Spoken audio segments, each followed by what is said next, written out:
खुशियों भरी शुरुआत। सुप्रभात, मैं हूं आपके साथ गीतिका पंत। नई सुबह, नई आशा और गुड न्यूज का मॉर्निंग डोज लेकर। नमस्कार, मैं हूं आपके साथ शगुफ्ता साहिल देव। तो बिना रुके बिना थमे अगले 1 घंटे में गुड न्यूज की मैराथन दौड़ होगी, लेकिन सबसे पहले नजर आज की उन 5 खबरों पर जिनमें है इंडिया के लिए गुड न्यूज।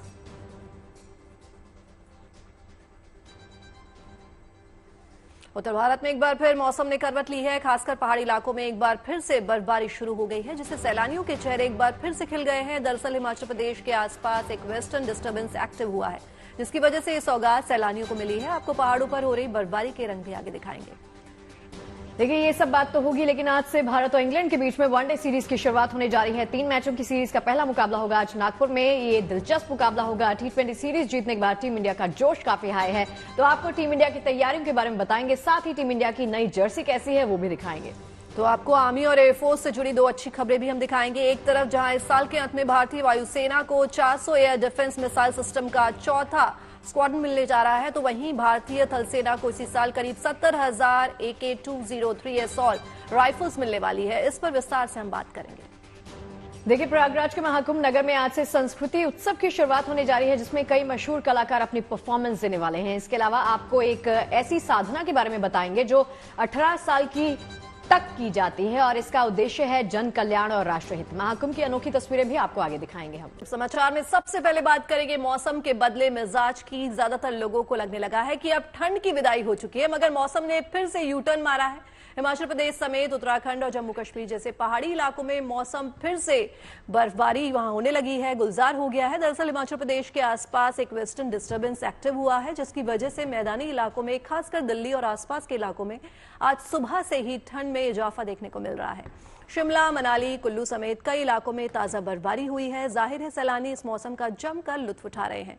उत्तराखंड के औली में भी पर्यटकों की मौज देखने को मिल रही है। सबसे अनोखी तस्वीर जम्मू कश्मीर के डोडा से आई है, जहां पर बर्फबारी के बीच हमारे जवान अपना कर्तव्य पूरे जोश के साथ निभाते दिख रहे हैं। उनकी सतर्कता ऐसी है कि इस ठंड के मौसम में भी उनको देखकर दुश्मन के हौसले पस्त हो जाएं।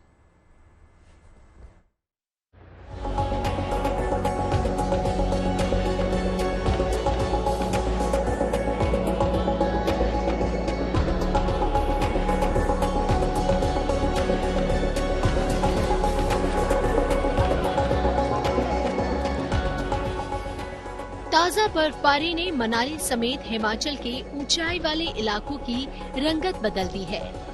यहाँ की खूबसूरत वादियाँ बर्फ की सफेद चादर में लिपटी हैं और स्नोफॉल के बीच यहाँ पहुँचे सैलानियों के चेहरे खिले हुए हैं।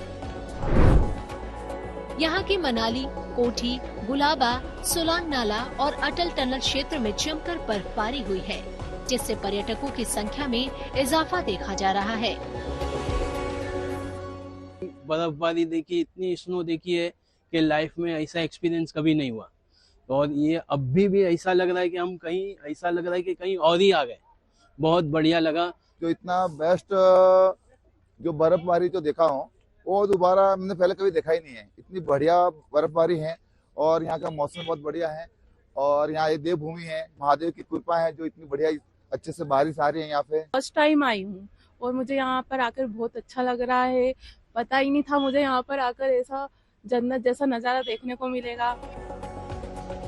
बर्फबारी को ध्यान में रखते हुए प्रशासन ने अलर्ट भी जारी किया है और स्थानीय लोगों के साथ साथ पर्यटकों को भी ऊंचाई वाले क्षेत्रों की ओर न जाने की सलाह दी गई है। मनाली पुलिस ने फिलहाल सभी वाहनों को नेहरू कुंड तक ही जाने की अनुमति दी है।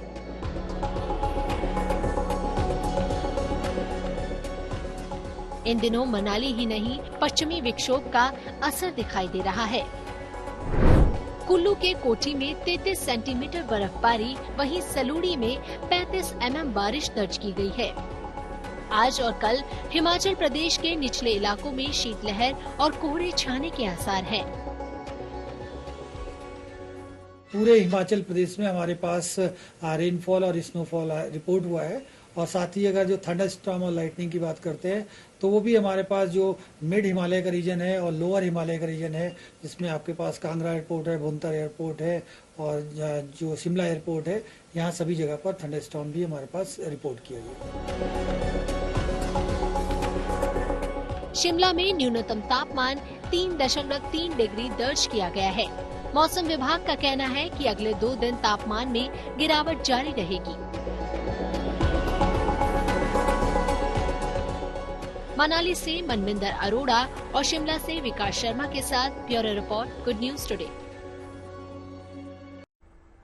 देखिए भाई, ये तस्वीरें आपको इसलिए दिखा रहे हैं क्योंकि अगर आप प्लानिंग कर रहे हैं जाने की, कहीं घूमने जाना चाहते हैं माउंटेन्स में, तो अभी भी वक्त है क्योंकि मौसम गुलजार है। हिमाचल की तस्वीरें भी देख लीजिए। हिमाचल के कुल्लू का नजारा बर्फबारी के बाद एकदम से सुहाना हो गया है। बर्फ का कब्जा चारों तरफ दिखाई दे रहा है। सैलानी इस सुहाने मौसम को एंजॉय कर रहे हैं। पूरी घाटी सैलानियों से पटी पड़ी है। सैलानियों के पहुंचने का सिलसिला जारी है। हालांकि बर्फबारी की वजह से गाड़ियों पर बर्फ की मोटी चादर जमी हुई है, लेकिन उसका असर पर्यटकों पर नहीं दिख रहा। हालांकि अटल टनल के पास 2 फीट के आसपास बर्फ भी जम चुकी है, जिसकी वजह से ट्रैफिक बंद पड़ गया है, लेकिन प्रशासन उसे खोलने में भी अभी भी जुटा हुआ है। तो देखिए, तस्वीरें आपको लगातार दिखा रहे हैं। बर्फबारी से माउंटेन्स यानी पहाड़ों का क्या हाल है वो आप देख सकते हैं। पहाड़ों की वादियां जो है वो लगातार गुलजार हो गई हैं। पर्यटकों के आने का सिलसिला अभी भी यहां पर रुकने का नाम नहीं ले रहा। हालांकि थोड़ी सी परेशानी जरूर होती है, लेकिन प्रशासन जो है वो जी जान से जुटा हुआ है। 24/7 टीम्स यहां पर मुस्तैद रहती हैं ताकि किसी भी पर्यटक को किसी भी प्रकार की यहां पर परेशानी ना हो। तो मौसम का मजा अगर आप लेना चाहते हैं तो ये मौसम आपके लिए है।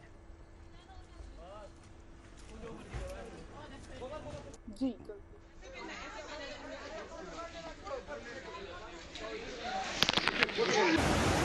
देर रात और आज सुबह हमारे यहाँ स्नोफॉल हुई है, जो मनाली एरिया में अप टू रोहतांग टनल के आसपास अबाउट 1.5 से 2 फुट की अनुमानित बर्फ हुई है। जलोड़ी पास में अराउंड 7 इंच की बर्फ हुई है, जिसकी वजह से ये सड़कें भी अवरुद्ध है। सभी टूरिस्ट से अनुरोध रहेगा कि as per the local traffic plan ही आप लोग बाहर जाएं। हमारा नेहरू कुंटक रोड्स खुली है, उसके आगे अप टू सोलंग सिर्फ 4x4 व्हीकल्स की आवाजाही आज अलाउड है और जलोड़ी पास भी क्लोज है।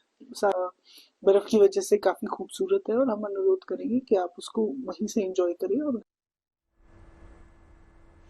और हेवी स्नोफॉल के बाद श्रीनगर में भी ठंड बढ़ी है। मौसम के बदलते हुए मिजाज के बाद फिर से शीतलहर चलने लगी। हालांकि महाकुंभ की वजह से श्रीनगर घूमने पहुंचने वाले लोगों की संख्या में कमी आई है, लेकिन जो लोग डल झील के दीदार के लिए श्रीनगर पहुंच रहे हैं उन्हें यहाँ की शांत सुबह और खूबसूरत शाम बेहद पसंद आ रही है।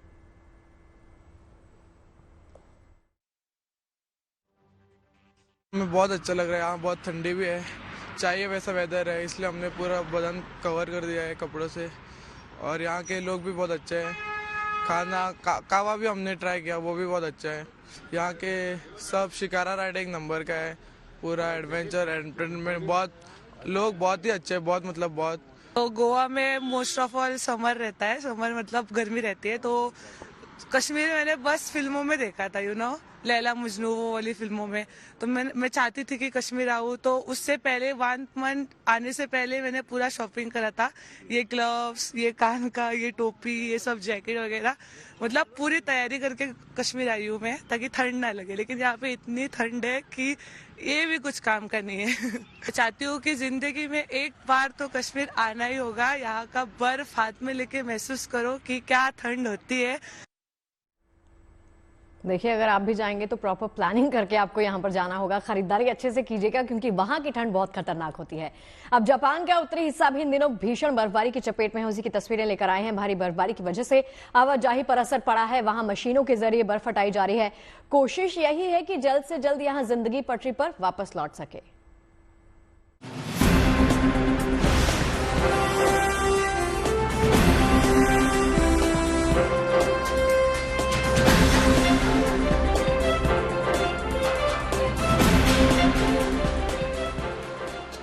उत्तरी जापान के शहरों में ये नजारा आम है। जहां तक नजर जाए बर्फ ही बर्फ।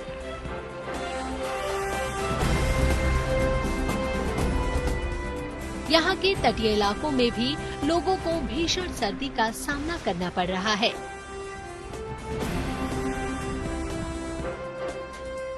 ओबिहिरो शहर में महज 12 घंटे में रिकॉर्ड तोड़ 129 सेंटीमीटर बर्फबारी हुई है। मौसम विभाग का मानना है कि बर्फबारी का दौर फिलहाल जारी रहेगा। खराब मौसम का असर आवाजाही पर भी पड़ रहा है। बर्फ जमा होने से रास्ते बंद हो गए हैं। मशीनों के जरिए बर्फ हटाई जा रही है।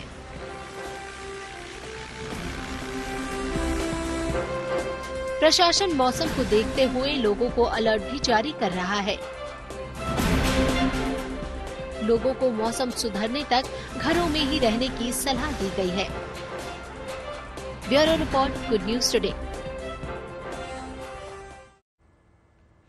अक्सर ठंड के दिनों में ड्रोन सीमित उड़ान ही भर पाते हैं क्योंकि गिरते पारे, कोहरे, बारिश और बर्फबारी के चलते ड्रोन प्रभावित होते हैं। इतना ही नहीं, क्रैश होने की आशंकाएं भी बढ़ जाती हैं।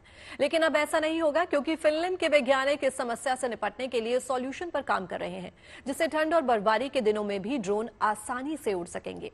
वैज्ञानिक ड्रोन के पंख और रोटर ब्लेड्स पर फ्रीजिंग कंडीशन में बर्फ जम जाने से बचाने की कोशिश में जुटे हैं ताकि ठंड के दिनों में भी ड्रोन के एरोडायनामिक्स प्रभावित ना हो।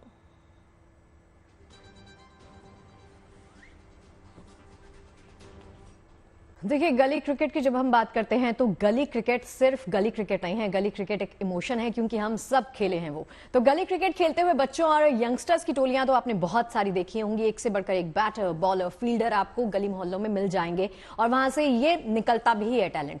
तो ऐसे ही नौजवानों को आगे बढ़ाने के लिए ISPL यानी इंडियन स्ट्रीट प्रीमियर लीग का आयोजन किया जा रहा है, जिसका इस बार दूसरा सीजन आपको देखने को मिलेगा। इनमें तमाम खिलाड़ियों को प्रमोट करने पहुंचे मशहूर singer Zubin Nautiyal. Good news today ने उनके साथ खास बातचीत की है। उनके क्रिकेट प्रेम समेत कई और मुद्दों पर भी बात हुई है, सुनाते हैं आपको। सिंगर जुबिन नौटियाल इस समय हमारे साथ मौजूद हैं, उनसे ही बात करते हैं। कुछ देर पहले हमने आपको देखा स्टेडियम में आप गा रहे थे और तमाम लोग झूम रहे थे। क्रिकेटरों के बीच और स्पेशली स्ट्रीट से लोगों को लाकर क्रिकेट खिलाया जा रहा है, क्या फीलिंग्स उस समय आपके बीच थी? मुझे लगता है क्रिकेट शुरू ही स्ट्रीट्स पे होता है हर किसी के लिए। मुझे लगता है हिंदुस्तान का हर एक इंसान जिसने कभी बैट उठाया है तो वो स्ट्रीट में ही उठाया है और उसी सेटअप में उठाया है। एंड उस प्लेइंग के लिए इस तरह का एनवायरनमेंट क्रिएट करना, I think hats off to ISPL and being here in the stadium. हम लोग असल में जब भी स्टेडियम में जाते हैं यूजुअली हम लोग कॉन्सर्ट बजाने जाते हैं, बट इस तरह से क्रिकेट के स्टेडियम में आना तो मुझे लगता है एक बहुत ही स्पेशल, बहुत ही डिफरेंट फीलिंग है and everybody should come and experience it. आपने कभी क्रिकेट खेली है और क्या रुचि, कितनी ज्यादा? मैं बहुत अच्छा क्रिकेट खेलता था बहुत अच्छा क्रिकेट खेलता था। मैं 6 फुट 3 इंच का हूँ, तो अगर मैं बॉल फेंक रहा हूँ तो it's almost dropping from 9 feet. तो उस टाइम पर काफी लोग घबराते थे, पर अभी आई थिंक अब गला ज्यादा चलता है और हाथ कम। जुबिन अगर सिंगर नहीं होते तो क्या होते? कुछ भी नहीं होता यार, सिंगर ही हूँ मैं। वही ठीक है भैया। बस एक आखिरी सवाल, महाकुंभ चल रहा है एक अपने ही लेवल पे, आपने भी एक से बढ़कर एक भजन कीर्तन गाए हैं। अगर आपकी आवाज में एक बढ़िया सा हमारे लाखों करोड़ों दर्शकों के लिए 2 लाइनें हो जाएं प्रभु को याद करते हुए तो?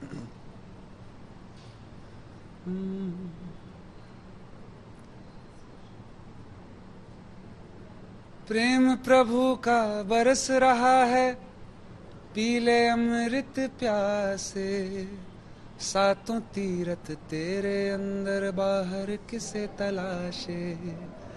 कण कण में हरी, क्षण क्षण में हरी, मुस्कानों में आंसुओं में हरी।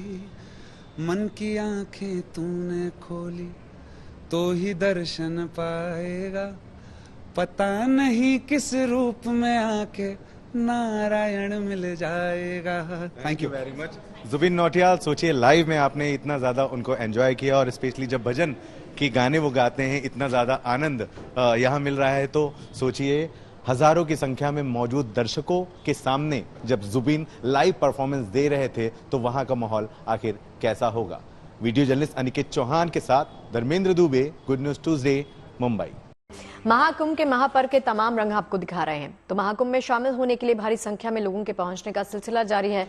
अब तक 39 करोड़ से ज्यादा श्रद्धालु संगम में आस्था की डुबकी लगा चुके हैं। आने वाले दिनों में ये आंकड़ा जल्द ही 45 करोड़ को पार कर सकता है। वहीं कुंभ नगरी में अब संस्कृति का महाकुंभ फिर से शुरू होने जा रहा है। इस कार्यक्रम में देश की अलग अलग संस्कृतियों का समागम होगा। गंगा पंडाल पर हो रहे मुख्य आयोजन को लेकर संस्कृति विभाग ने फिर से कमर कस दी है। गंगा पंडाल पर अगले 4 दिनों तक देश के जाने माने कलाकारों की प्रस्तुतियों से महाकुंभ की सांझ सजाई जाएगी।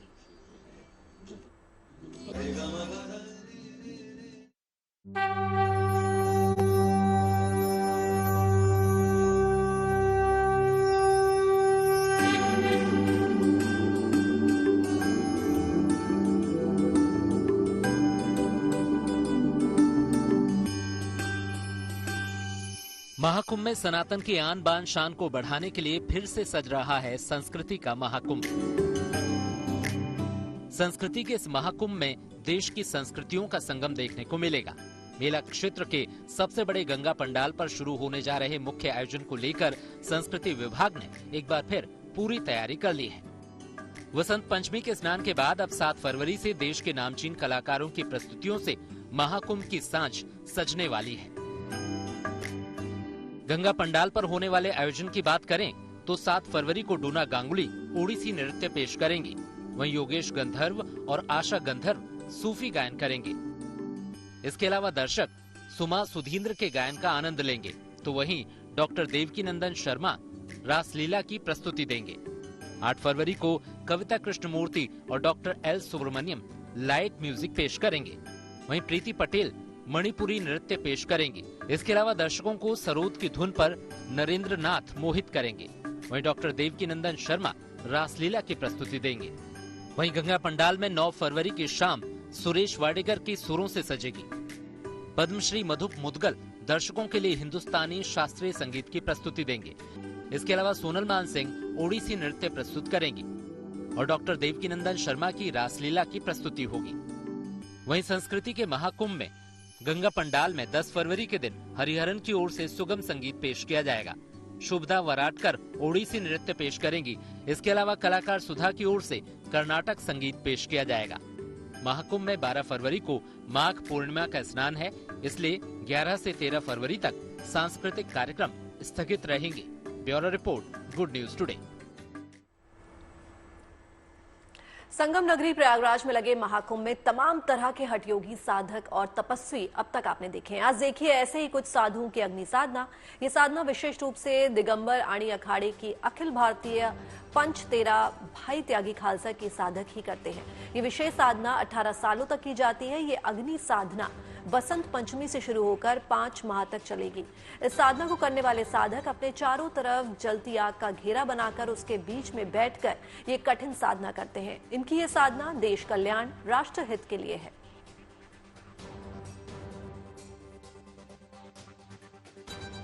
ये जन कल्याण के लिए, देश कल्याण के लिए, विश्व कल्याण के लिए सभी संत महात्मा जो है तप करते हैं। ये जो है 18 साल का तप होता है। 18 साल तक इसमें 6 प्रकार के कोर्स होते हैं। पहले पंचधुनी से शुरू होता है। 3 साल तक पंचधुनी तपना पड़ता है। वो भी माघ महीने के शुक्ल पक्ष की पंचमी को शुरू होता है और जेठ महीने के शुक्ल पक्ष की 10वीं तक चलता है। गंगा दशहरा, जिसको गंगा दशहरा कहते हैं, तब तक चलता है। ये 4 महीना धूप में दिन में 10 बजे के बाद 11 बजे 12 बजे से शुरू करते हैं और 2 बजे 3 बजे 4 बजे जिसका जितना मंत्र जाप करना होता है, जितनी तपस्या करनी होती है, उतना सभी संत महात्मा करते हैं। चारों तरफ आग जलती है। किसी का पंचधुनी होता है, किसी का द्वादश होता है, किसी का सप्त होता है, किसी का 84 होता है, किसी का कोट होता है। और जब जो लास्ट स्टेज होती है वो मत्थे पे भी हवन करना पड़ता है। मटके को तोड़ के मटके में रख के अग्नि रख के हवन करना होता है, मत्थे पे भी और चारों तरफ से भी अग्नि होती है।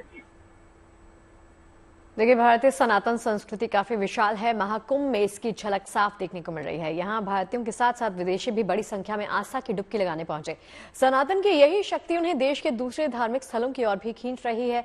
यूरोप से आए श्रद्धालुओं का जत्था पहले प्रयागराज में महाकुंभ पहुंचा, फिर मिर्जापुर में भी मां विंध्यवासिनी के धाम में अपनी हाजिरी लगाई। हरे राम राम राम हरे हरे कृष्णा कृष्णा हरे हरे हरे राम राम राम हरे। संगम की रेती पर देसी ही नहीं, विदेशी भक्त भी बड़ी संख्या में पहुंच रहे हैं। महाकुंभ के पावन अवसर पर विदेशी भक्त भारत की सनातनी संस्कृति में रमे दिखे। हरे कृष्णा कृष्णा कृष्णा हरे हरे। इसमें कोई शक नहीं कि महाकुंभ से भारत के स्पिरिचुअल टूरिज्म को नया विस्तार मिल रहा है। संगम में आस्था की डुबकी के बाद मिर्जापुर पहुंचे इन विदेशी भक्तों को ही लीजिए। इनमें से कुछ विदेशी श्रद्धालु भगवा रंग के कपड़े पहने नजर आए, तो कुछ यहाँ पुरोहितों से विंध्याचल और मां विंध्यवासिनी के बारे में जानकारी जुटाते दिखाई दी। Vindhyachal mountain Vindhyachal, Vindhya Parvat mountain. And actually the guru of this mountain was so tall so tall that even sun could not trace past. So this temple is from the starting of the earth. दरअसल Europe के Estonia और दूसरे देशों से आए इस जत्थे में 94 विदेशी श्रद्धालु शामिल हैं। हाल ही में इन्होंने प्रयागराज महाकुंभ में भी आस्था की डुबकी लगाई थी। अब ये विदेशी मां विंध्यवासिनी के धाम में भी नतमस्तक हुए। उन्होंने यहाँ दर्शन और पूजन किया और जयकारे लगाए।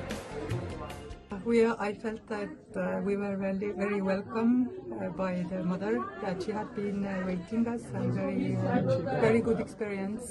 We are from different countries, but the main group is the biggest amount of people is from a small Nordic country in Europe, Estonia, and we have just a new Shiva temple there. इनके मुताबिक ये करीब 20 सालों से सनातन से जुड़े हुए हैं और भारत आकर मां के दर्शन करना इनका सपना था, जो अब पूरा हो गया। साथ ही इनका कहना है कि इन्हें भारतीय संस्कृति और आध्यात्मिकता से गहरी प्रेरणा मिलती है। यूरोप से आए ये श्रद्धालु मां विंध्यवासिनी धाम की दिव्यता और भव्यता से काफी अभिभूत दिखाई दी। मिर्जापुर से राकेश कुमार सिंह के साथ bureau report, good news today. तो गुजरात के यात्राधाम अंबाजी में धूमधाम से मनाई गई खोडियार जयंती। दरअसल खोडियार मंदिर की प्रतिष्ठा भी यहां के शक्तिपीठ अंबाजी मंदिर के साथ ही हुई थी, इसलिए इस खोडियार मंदिर को पौराणिक कथाओं में प्राचीन माना जाता है। कहते हैं कि खोडियार माता का प्रतिदिन स्मरण करने मात्र से ही मनोकामनाएं पूर्ण हो जाती हैं। खोडियार जयंती के मौके पर खोडियार माता का न सिर्फ सुंदर साज श्रृंगार किया गया, बल्कि माता को 111 प्रकार के विभिन्न व्यंजनों का भोग भी लगाया गया, जिसके बाद यहां आए श्रद्धालुओं ने मां का विशेष होम हवन कर विशाल शोभा यात्रा भी निकाली।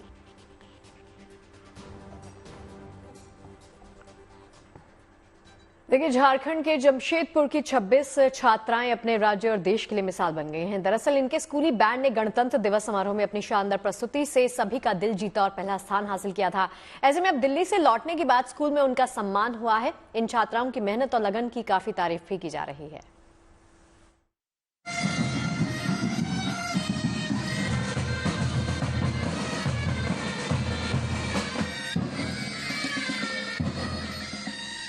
जमशेदपुर की इन बेटियों के चेहरे बता रहे हैं कि उन्होंने बहुत बड़ी कामयाबी हासिल की है।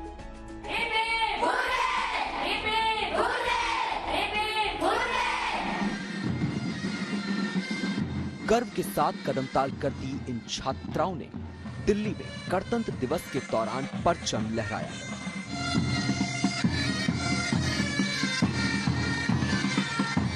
दरअसल ग्रामीण इलाके पटमदा के कस्तूरबा गांधी विद्यालय की छात्राओं के स्कूली बैंड ने 26 जनवरी पर गणतंत्र दिवस परेड के दौरान देश में पहला स्थान हासिल किया। अब जब वो लौटी तो उनका जोरदार स्वागत हुआ। इस दौरान 26 छात्राओं के इस स्कूली बैंड ने एक बार फिर से यहाँ अपनी शानदार प्रस्तुति दी और सबका दिल जीत लिया। अभी हम लोग दिल्ली गए थे प्रधानमंत्री के सामने अपना बैंड प्रस्तुत करने। क्या हुआ वहाँ? वहाँ पे तरह तरह का झांकी निकला और वहाँ पे परेड भी हुआ। वहाँ पे प्रधानमंत्री आए थे, राष्ट्रपति आए थे। कैसा लगा जाके? बहुत अच्छा लगा। सामने से हम लोग सोचे भी नहीं थे कि प्रधानमंत्री को कभी दिखाई मिलेगा, राष्ट्रपति को दिखाई मिलेगा। इनमें से कई छात्राएं कभी गांव से बाहर तक नहीं गई, लेकिन स्कूल में ही बैंड की ऐसी ट्रेनिंग ली कि वो देश में छा गई। ये सभी प्रधानमंत्री और दूसरे नेताओं को करीब से देखकर काफी उत्साहित हैं। वहाँ पे हम लोग प्रधानमंत्री और राष्ट्रपति के सामने परेड किए और फिर वहाँ पे ये मेजर ध्यानचंद स्टेडियम में हम लोग अपना नेशनल कंपटीशन का प्रस्तुति किए। हम लोग पहली बार एरोप्लेन में चढ़े, ट्रेन में चढ़े, फिर क्या ये उतना मंत्री से मिले, प्रधानमंत्री, राष्ट्रपति, फिर मुख्यमंत्री, रक्षा मंत्री। कभी फ्लाइट में नहीं चढ़े थे, फ्लाइट में चढ़े, बहुत अच्छा लगा। इन छात्राओं की कामयाबी से परिवार और शिक्षक भी काफी खुश हैं। ट्रेनर के मुताबिक इन बच्चियों में सीखने की काफी ललक है। मेहनत ज्यादा है तो इसीलिए हम यहाँ का बच्चा को चुने। यहाँ का बच्चा नहीं, हम करते तो बहुत कस्तूरबा करते हैं, लेकिन यहाँ का बच्चा थोड़ा टैलेंटेड दिखा तो इसीलिए हम यहाँ पर आके ये लोग बच्चा को ट्रेन किए।